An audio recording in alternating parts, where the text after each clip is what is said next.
কক্সবাজারের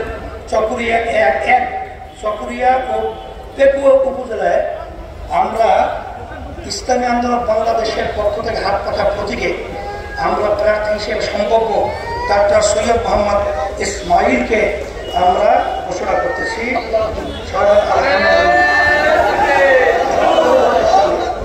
তৃতীয় কক্সবাজার 2 কুতুবদিয়া মহেশখালী মাওলানা জিয়াউল হক।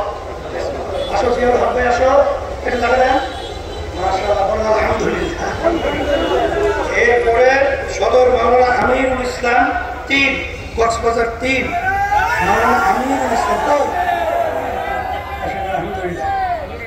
আর কক্সবাজার 4 মাওলানা নুরুল বাশার আজিজি।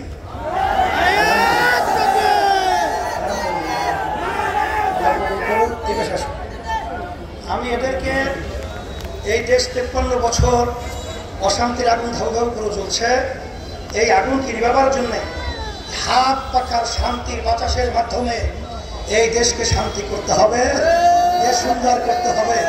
এই জন্য আমি তাদের হাতে হাত পাখা প্রতীক উঠিয়ে দিয়ে আপনাদের কাছে আমি খাদ্য আমানত হিসাবে আমি রেখে গেলাম। আল্লাহ রাব্বুল আলামিন এদেরকে ইসলামের পক্ষে হাত পাখা প্রতীকের বিজয় আল্লাহ দান করুক, আল্লাহ দেশে সুন্দর করার তৌফিক দান করুক। সবাই ভালো থাকেন, দোয়া করি, দোয়া চাই।